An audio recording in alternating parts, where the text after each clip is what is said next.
அனைவருக்கும் வணக்கம். இந்த சந்தர்ப்பத்தில் திரு லோகித் லிங்கம் அவர்கள் தீவிச்செல்வனின் புத்தகத்தை இந்த இடத்தில் திரும்பவும் அறிமுகப்படுத்துவதில் மிகவும் மகிழ்ச்சி அடைகிறேன். தீவிச்செல்வனின் படைப்புகள் நீங்கள் அறியாதவை அல்ல, அவர் சந்திக்காத பிரச்சனைகள் நீங்கள் அறியாதவை அல்ல. போரின் படங்களையும் போர்க்கால வரலாறுகளையும் அவர் தொடர்ச்சியாக பதிவிட்டு வருகிறார். அதனால் அவரின் தாக்கங்களுக்கு நானும் என்போன்றோரும் உறுதுணையாக இருக்கின்றோம். சைலண்ட் என்ற புத்தகத்தை அவர் வெளியிடும் போது சைலண்ட் என்று சொல்லும் போதே நிச்சயமாக உங்களை ஒரு முறை ஒடுக்கும் என்று நம்புகிறேன்.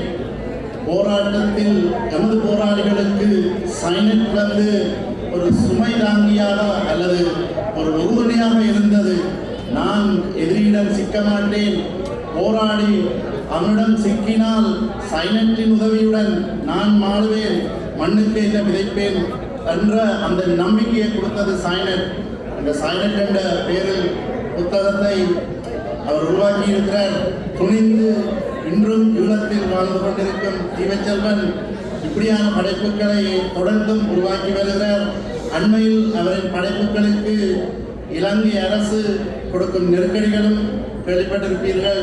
நிச்சயமாக தொடர்ச்சியாக புலம்பெயர் தேசத்தில் வாழும் நாங்கள் தான் இப்படியான படைப்புகளை ஊக்கமளித்து எடுத்துச் செல்வதிலும் அவருக்கு என்னென்ன உதவிகள் தேவையோ அதை செய்வதிலும் முன்னிற்க வேண்டும்.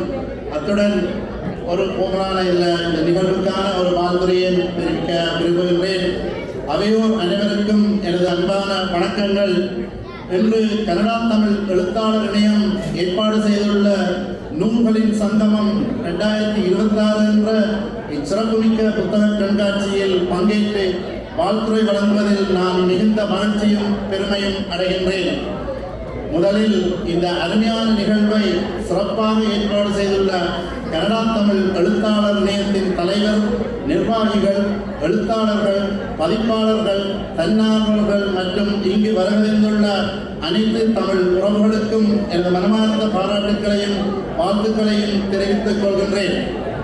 ஒரு புத்தகம் என்பது ஒரு காகிதங்களின் தொகுப்பு அல்ல, அது ஒரு தலைமுறையின் சிந்தனையும் அனுபவத்தையும் அறிவையும் அடுத்த தலைமுறைக்கு எடுத்துச் செல்லும் ஒரு பாலமாகும்.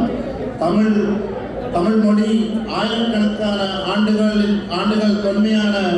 தொன்மையும் தொடர்ச்சியும் கொண்ட செம்மொழி. அதன் அறிவு செல்வம் நமது இலக்கியங்களிலும் நூல்களிலும் ஆய்வுகளிலும் பாதுகாக்கப்பட்டு தலைமுறையாக நம்மை வந்தடைந்துள்ளது. அந்த மரபை தொடர்ந்து இன்று உலகின் பல பகுதிகளிலும் வாழும் தமிழ் எழுத்தாளர்கள் புதிய சிந்தனைகளையும் புதிய ஆய்வுகளையும் புதிய படைப்புகளையும் தொடர்ந்து வழங்கி வருகின்றனர். குறிப்பாக புலம்பெயர் நாடுகளில் வாழும் நமக்கு புத்தகங்கள் மொழியை மட்டும் கற்றுத்தரவில்லை, அவை நமது பண்பாடு, வரலாறு, அடையாளம், மரபு ஆகியவற்றை அடுத்த தலைமுறைக்கு கொண்டு செல்லும் அரிய கருவிகளாக விளங்குகின்றன. நமது இளைய தலைமுறையினர் தமிழை நேசிக்கவும், தமிழில் சிந்திக்கவும், தமிழில் படிக்கவும், தமிழில் எழுதவும் இத்தகைய நூல்களும் நிகழ்வுகளும் பெரும் பங்கு வகிக்கின்றன. அந்த வகையில் இன்று நடைபெறும் நூல்களின் சங்கமம் வெறும் புத்தக விற்பனை கண்காட்சி அல்ல, இது எழுத்தாளர்களையும் வாசகர்களையும் இணைக்கும் அறிவு சங்கம். புதிய சிந்தனைகள் பிறக்கும் இடம், அனுபவங்கள் பகிரப்படும் தளம், தமிழ் அறிவியல் உலகம் மேலும் விரிவடையும் வாய்ப்பு. உலக தமிழர்கள் இன்று பல நாடுகளில் வாழ்ந்தாலும் நம்மை ஒன்றிணைக்கும் மிகப்பெரிய சக்திகளில் ஒன்று நமது தமிழ் மொழியும் அதன் இலக்கிய செல்வமும் தான். எனவே நமது எழுத்தாளர்கள் உழைப்பை மதித்து அவர்களின் நூல்களை வாங்கி வாசிப்போம், நமது பிள்ளைகளுக்கு அறிமுகப்படுத்துவோம், நண்பர்களுக்கும் அடுத்த தலைமுறைக்கும் எடுத்துச் செல்வோம். ஒரு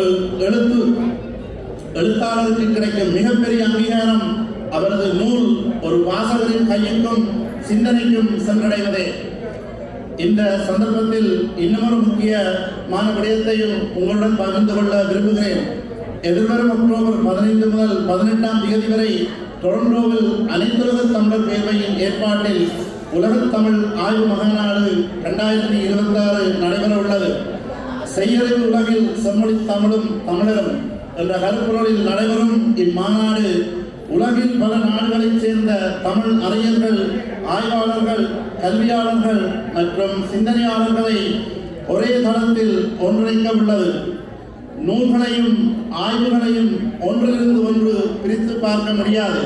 இன்றைய எழுத்துக்கள் நாளைய ஆவணம், இன்றைய ஆய்வு நாளைய வரலாறு.